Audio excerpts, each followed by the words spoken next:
आई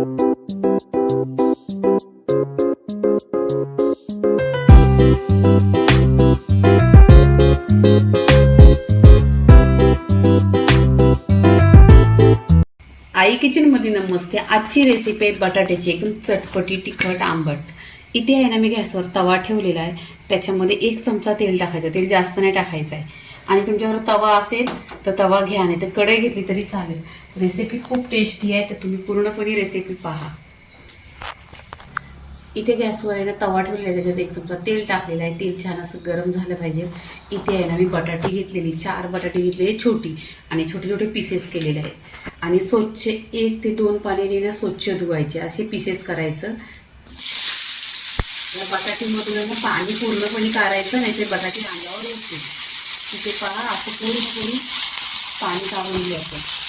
आणि छान आहे ना इथे आहे ना 10 ते 15 मिनिटं पूर्णपणे तव्यावर छान असं परतून घ्यायचं। इथे आहे ना 10 मिनिटं असं झाकण ठेवायचं, आणि 10 मिनिटं स्लो गॅसवर छान असा बटाटा शिजवून घ्यायचा। छान असं 10 मिनिटं झालेले आहेत। आता तुम्हाला मी बटाटे दाखवते शिजलेले आहेत की नाही। इथे आहे ना लागलेली पण नाही, छान असा बटाटा शिजलेला आहे पहा। पूर्णपणे याच्यामध्ये चम्मच जातो, इथे बटाटी ही काढून घ्यायची। पूर्णपणे अशी बटाटी आहे ना प्लेटमध्ये काढायची। इथे आहे ना तव्यात 1 चमचा तेल टाकलेलं आहे, तेल जास्त नाही टाकायचं, 1च चमचा टाकायचा। आणि इथे आहे ना जिरं टाकायचं, जिरं छान असं तरतरलं पाहिजे, फोडणी छान अशी खमंगी बसले पाहिजे। इथे 2 चमचा मी ठेसा घेतलेला आहे, ह्याच्यामध्ये अद्रक लसूण आणि मिरची छान अशी ठेचून घेतली आहे, ती याच्यामध्ये टाकायची, खूप टेस्टी होतं। इथे मोठा 1 कांदा घेतलेला,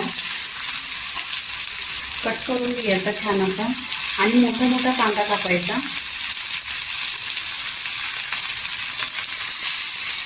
छान असं तेलावर परतून घ्यायचं।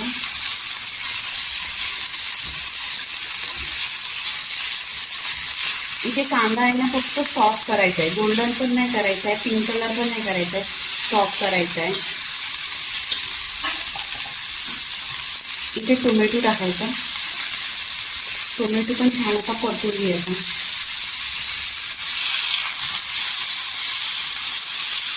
इथे टोमॅटो परतून घेतलेला आहे, आणि इथे लसूण आणि अद्रक आणि हिरवी मिरची छान अशी टाकायची, आणि याच्यामध्ये लसूण भरपूर घ्यायची। लसूण घेतल्याने टेस्ट खूप छान येतो। इथे आता हा बटाटा आहे ना, तो आपण ते लसूण कुटतो त्याच्यामध्ये कुटून घ्यायचा। इथे बटाटा असा ह्याच्यामध्ये कुटून घ्यायचा छान असा। टोमॅटो छान असा आहे ना सॉफ्ट झालेला आहे, आणि बटाटा पण छान असा आहे ना हे कुटून घेतलेला आहे छान असा। आपण ज्यात शेंगदाणा कुटतो किंवा मिरची लसूण कुटतो त्याच्यामध्ये कुटून घ्यायचा, छान असे पीसेस आहे ना बारीक बारीक झाले पाहिजे। इथे पहा छान असा परतून घ्यायचा, आणि इथे तेल थोडा कमी टाकायचा, चवीनुसार आहे ना इथे मीठ टाकायचं।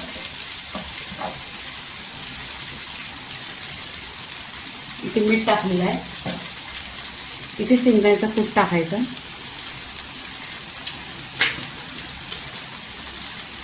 आमचूर पावडर टाकलेला आहे, पूर्णपणे 1 चमचा टाकलेला आहे।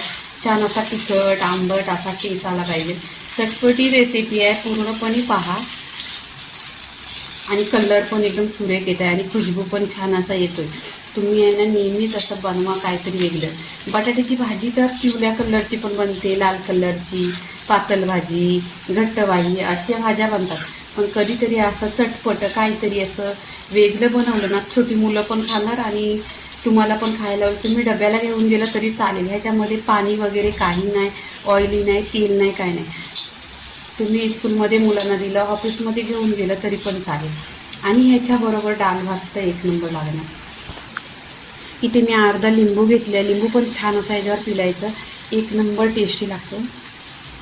आता इथे पहा पूर्णपणे रेसिपी झालेली आहे। इथे कोथिंबीर टाकून घ्यायची, भरपूर अशी कोथिंबीर टाकायची, आणि तुम्ही या उन्हाच्या दिवसात कोथिंबीर खायची भरपूर आहे। इथे आहे ना छान असा लिंबू पिळून घेतलेला आहे, आणि गरमीच्या दिवसात कोथिंबीर खायची शरीरासाठी चांगला थंडावा असतो। इथे मी पूर्णपणे 10 मिनिटं आहे ना पूर्णपणे गॅसवर आहे ना परतून घेतलेला आहे बटाटा। एक जीव करून घेतला आहे, सगळी सामग्री एकत्र केलेली आहे. आता पूर्णपणे इथे पहा बटाट्याची रेसिपी पूर्णपणे झालेली आहे. तर इथे आहे ना, ही तुम्ही भाताबरोबर खाल्ली तरी पण चालेल किंवा भाकरीबरोबर खाल्ली तरी पण चालेल, साईड डिश म्हणून आणि न्यू डिश अशी आणि चटपटी खूप छान असा बटाटा आहे. तर तुम्ही नक्की बनवून पहा आणि मला कमेंट करा. तर पूर्णपणे इथे रेसिपी झालेली आहे. इथे आहे ना प्लेटमध्ये काढून घ्यायची. इथे पहा प्लेटमध्ये आहे ना गरम गरम अशी काढून घ्यायची छान अशी. आणि पहा 4 बटाट्याची एवढी होते की 4 माणसांना भरपूर अशी होईल एवढी होते. तुम्ही भाजी म्हणला तरी पण चालेल, टोबी लावायला असं काहीतरी वेगळं म्हणून केलं तरी पण चालेल. इथे पहा प्लेटमध्ये छान अशी बटाट्याची रेसिपी काढून घेतलेली आहे. आता वरून आहे ना थोडीशी कोथिंबीरची हे करायची, गार्निशिंग करायची आणि इथे काय छान अशी बाजरीची भाकरी एक नंबर लागते. तर पूर्णपणे रेसिपी झालेली आहे. लाईक करा, शेअर करा, सबस्क्राईब करा आणि नेहमीच खात राहा. धन्यवाद.